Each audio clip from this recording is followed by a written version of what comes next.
access to these facilities and who are not anti-communists are for the most part in the field of Soviet or Russian history themselves. And in that field it is, basically, required that one be an anti-communist. In the very few instances when this is not so, they simply have to steer clear of writing anything that will upset, much less contradict, the anti-communists.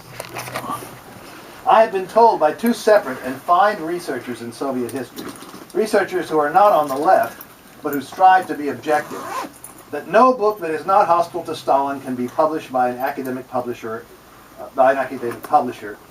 I have found that to be true in the West, and I believe it to be true in Russia as well. Let me put it another way.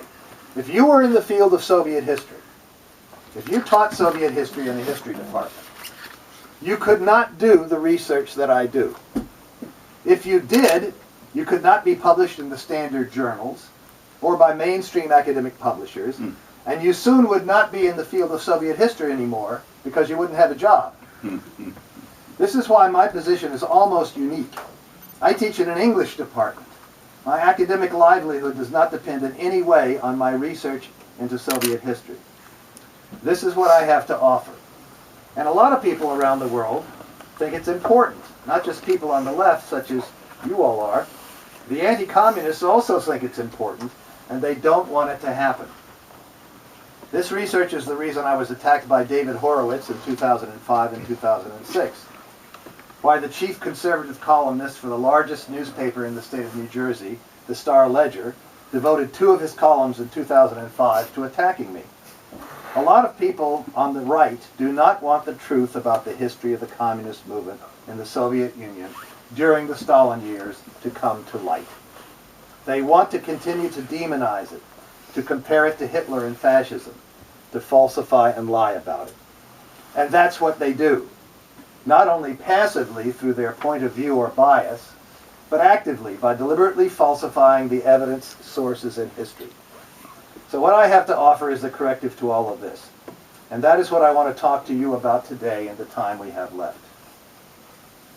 Back in January, I wrote my friend George Grunthal, who is the head of the U.S. Friends of Soviet People in New York City, to ask what kinds of historical questions I should speak about, because they had me speak there. George replied as follows. Basically, we think it would be good if you could talk about a few major examples of Khrushchev's lies. Maybe allegations that Stalin had Kirov murdered. And he said, I think the questions of research, evidence, etc., while important, are somewhat secondary to the facts, particularly for our group, since we are basically a political and not an academic organization. But I must disagree with my friend George here. Facts cannot be separated from research and evidence. It is by research and evidence that we establish what is factual and what isn't. There is no other way. It was by forbidding research and withholding evidence that Khrushchev was able to get away with his lies for over 50 years. And Khrushchev enabled all the Cold War anti-communists, whether in the Soviet Union like Roy Medvedev, or in the West like Robert Conquest, Khrushchev-era falsifications continue to enable the mainstream voices in Soviet history today. My first field of specialization is medieval studies. I was trained to do deeply historical research. For instance, to use primary sources in languages other than English. Never to rely on received knowledge or received opinion. Not to trust the opinions of recognized authorities. To check everything for myself. A word about objectivity. Objectivity as a scientific method is a practice of distrust of the self. One can learn to be objective by training oneself to become aware of, to articulate, and then to doubt one's own preconceived ideas.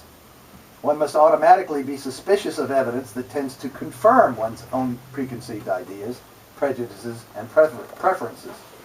One must learn to give an especially generous reading, to search especially hard for, to lean over backwards to consider evidence and arguments that contradict one's own preconceived ideas. This is elementary stuff. Everybody knows it. Objectivity is a practice like learning a foreign language. You can become good at it through practice by deliberate effort. You must do this if you want to know the truth. And Marxists want to learn the truth. Right? Yep. Yes. Marx and Engels wrote that, quote, "The proletariat has nothing to lose but its chains. By that, I take it, or I assume that they meant that we have no sacred cows, nothing we refuse to subject to critical scrutiny. We want to cast aside all illusions and falsehoods. Only the truth shall make us free, if we are the international working class. Marx's favorite slogan was, De omnibus dubitandum, question everything. If you want to learn the truth, that's what you must do. And you must question your own preconceived ideas and biases above all others. Moreover, it's what every bourgeois detective in every detective story knows. As Sherlock Holmes used to say, keep your mind free of precipitate conclusions. Get the facts before you form your hypotheses. Be ready to abandon a hypothesis that does not explain the established facts. If you don't do this, if you don't try to discover the truth from the outset, then you are not going to stumble upon the truth by accident along the way, and you won't discover the truth. This is what I try hard to do. None of the demonizers of Stalin and the Soviet Union, the anti-communist experts on the history of the communist movement, make any attempt to be objective. They do not discover the truth then because they don't want to do so. They want to write what I call propaganda with footnotes. And that's what their works are. As a graduate student from 1965 to 1969, I opposed the U.S. war in Vietnam. At one point, somebody told me that the Vietnamese communists could not be the good guys. Why not? Because they were led by Ho Chi Minh, who had been trained by Stalin. And Stalin had killed millions of innocent people. I remembered this remark. It was probably the reason that in the early 1970s I read the first edition of Robert Conquest's book, The Great Terror, when it was published. I was shaken by what I read.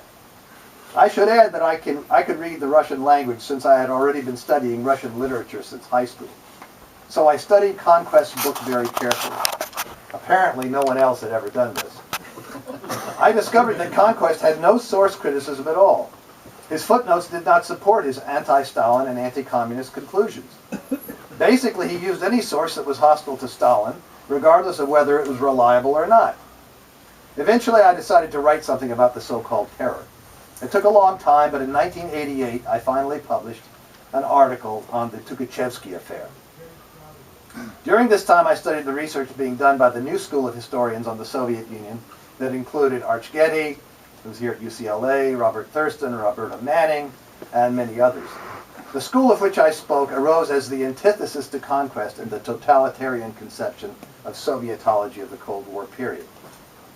By carefully studying the evidence already available, and most important, by trying hard to be objective, the researchers of this new school were already showing that all the Cold War, Trotskyite, Khrushchevite, and later the Gorbachev-Yeltsin history was fatally compromised by political bias. These people had managed to so compromise their work by their political prejudices that their books should be viewed not as history, but as examples of propaganda. In the world of scientific history, the book The Origins of the Great Purges by Arch Getty, one of the founders of the New School, became a genuine sensation. In it, Getty successfully disproved a large number of falsehoods that had been accepted as true. It was Getty's misfortune that his work was published in the United States during the years of perestroika. During this time, under the false cover of glasnost or openness, only the works of the Cold Warriors were published, and those in huge editions. The same holds in the case of most of the historians whose names I mentioned above. But fortunately, there are some more encouraging examples. 2 years ago, a Ukrainian internet magazine published one of the excellent works by Professor Mark Tauger of the University of West Virginia. Tauger's work utterly disproves the Nazi-inspired myth that the famine of 1932-33 was a holodomor, or man-made famine, carried out by Soviet leaders. Okay, on Khrushchev's speech. The closed, or as it is called in the West, the secret report of Khrushchev, is without exaggeration one of the most influential speeches of the 20th century. It fundamentally changed the path of Soviet and indeed of world history. It's significant that precisely this speech has become one of the pillars of the political conception of anti-Stalinism, the foundational source for what can be called the paradigm of the 20th Congress. In short, no one interested in the history of the Soviet Union can ignore a document of such importance. When I was forming a conception of this work, my goal was modest. I wanted to place the revelations, so-called revelations, in Khrushchev's report alongside the historical sources that have been made public thanks to the declassification of some documents from the former Soviet archives. This kind of research could in principle be done by a Russian historian, or for that matter by a Chinese historian. For during the past 10 or 15 years, a large number of new sources have been made available to scholars that make possible an objective evaluation of the statements in Khrushchev's speech. And at this point, a curious picture began to emerge. For as it turned out of all of the revelations affirmed in the report that I could verify, not one of them turned out to be true. Not a single one. A few of Khrushchev's falsehoods were, of course, known earlier. For example, during the secret session itself, a few of the delegates to the Congress, this is in 1956, evidently noted that some of Khrushchev's revelations were false, such as his absurd declaration that Stalin, quote, planned military operations on a globe.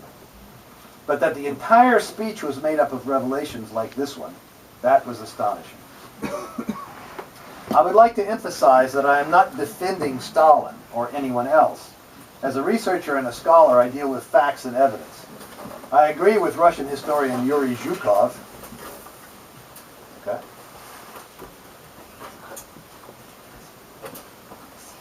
I think you're going to have to get a bigger one.